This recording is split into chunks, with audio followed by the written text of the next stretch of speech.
Anyone have dinner plans? So you might have to cancel. Fire away. So I guess the first question, have you ever played in a four or coached in a four overtime game before? No, this is history and a new one for me. We talk a lot about our players and how a good number of them are going through first. I was right there with them. I've never experienced this that I can think of. But love the resiliency. Both teams played unbelievably hard. I have to give credit to Portland as well in terms of how they carried themselves. And I thought our Mystics were outstanding just in terms of never quitting. It was easy to get discouraged. They didn't. Michaela, especially, Sonia, especially in the huddles between the overtime sessions, they were very vocal in terms of just encouraging each other. It was fantastic to see. Yeah, kind of picking up on that, the challenge of them staying locked in for 3 hours and 35 minutes. Yeah. And, how did you try to make sure that that was happening and how did you see them do it? Big picture, right, Jen? So just always like we know this is a game and a half of development here, and can put a lot in their memory bank and add to the experiences that they're having. That's going to add to the court work and the film sessions, and then they really their togetherness was off the charts. I think they just really that connection and feeling towards each other, real affection there. I think that added a little bit of wind to their sails because I'm not sure how else we could get it done.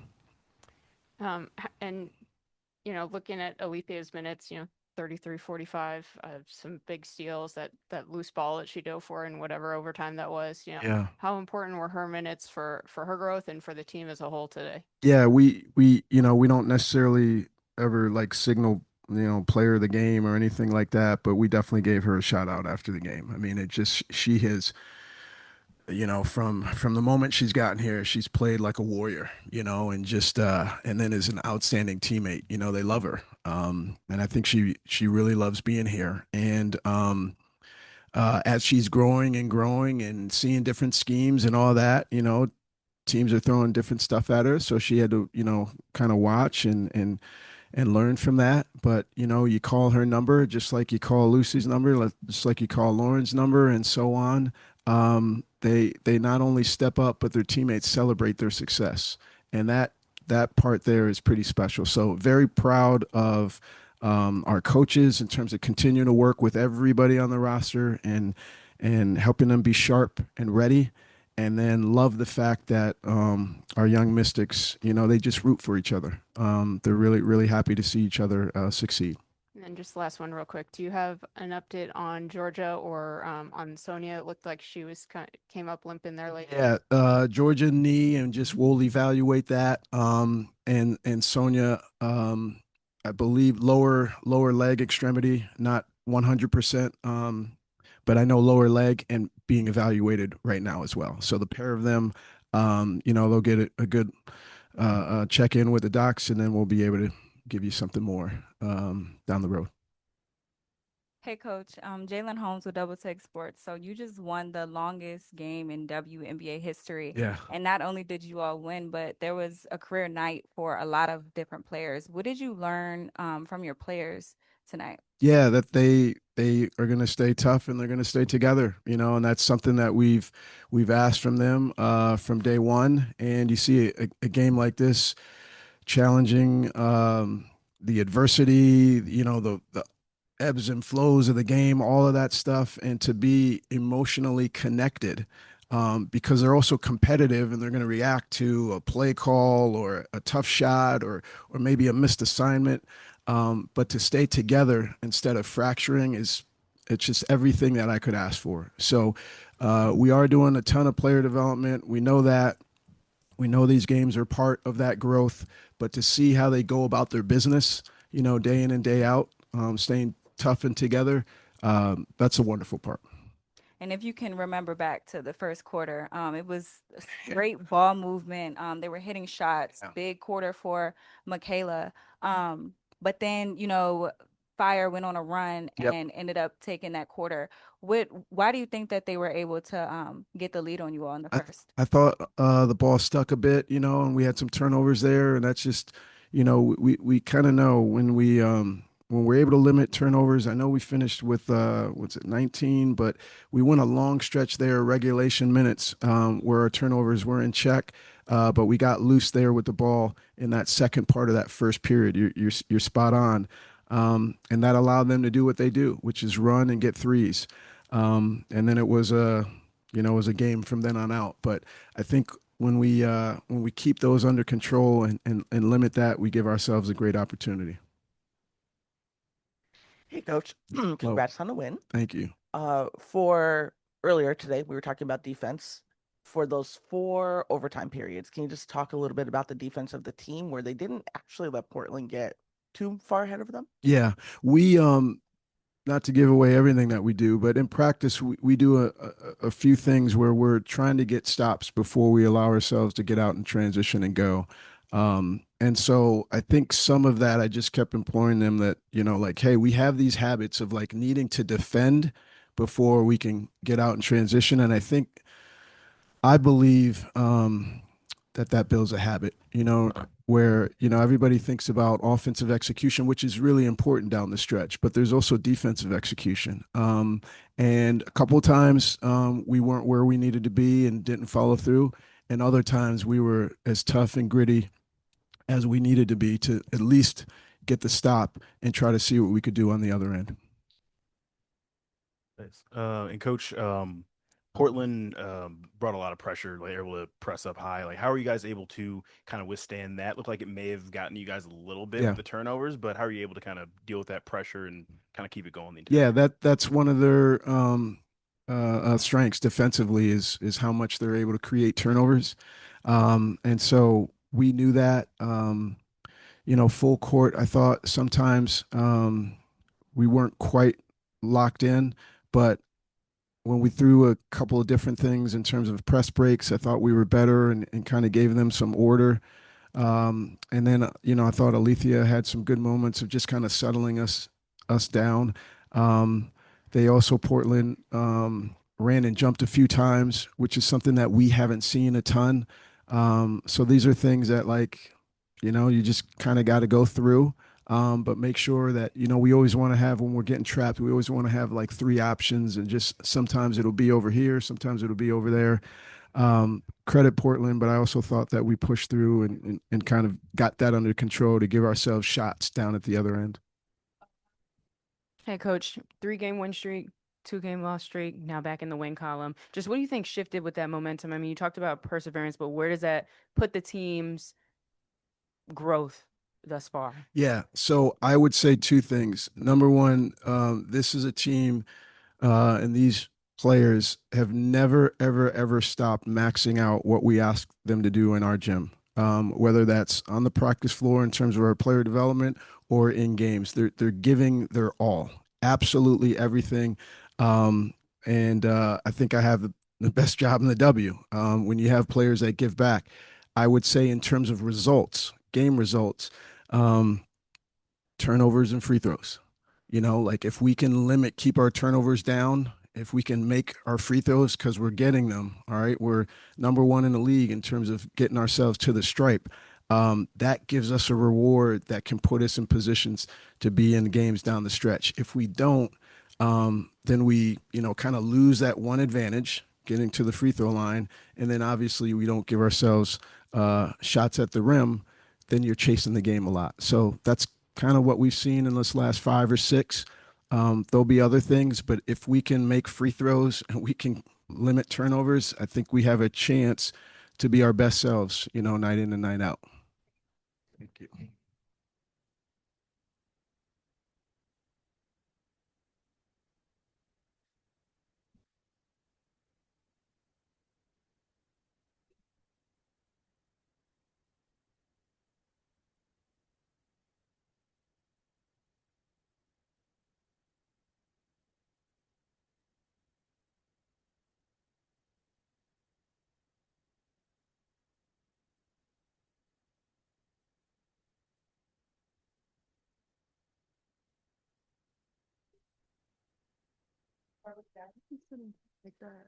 Hey guys, what a game. Have you guys ever played a 4 overtime game before in your life? Never. Yeah.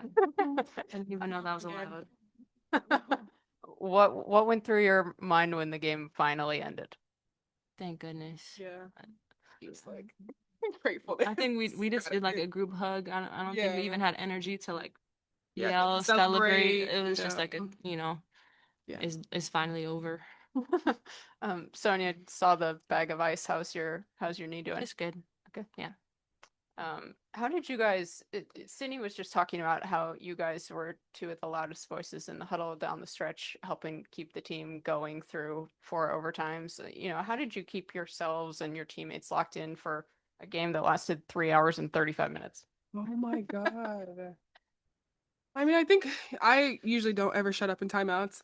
So I just was trying to just keep us afloat. I mean, I think that we knew we needed to win this game. We obviously had dropped a couple that we felt like we wanted back a little bit. And obviously Portland's a good team. They want to shoot a lot of threes. But we just felt like we really wanted this game. And so it was so close at the end. It's like, why not us? Like, why not go and get it? So yeah, just trying to keep everybody's spirits up. And yeah, go get the game. So I'm really, really proud of us for just staying down and keeping our heads up. Last one for me, just your thoughts on Alethea's minutes and what she was able to bring to you guys. Yeah, I mean, I think she was huge. She came in with such an energy, was great on the defensive end and the offensive end. And I don't think we are surprised. I think we know what she can do, but just to let everybody else see it, we're super proud of her, super happy for her. And I think she's just gonna keep getting better. So I'm really excited, but super, super just proud of her and happy for her. She deserves it. I mean, we wouldn't have won the game without her. Sorry, I don't want to cut you off, but we wouldn't have won the game without her. So yeah, she said, I'm really proud of her.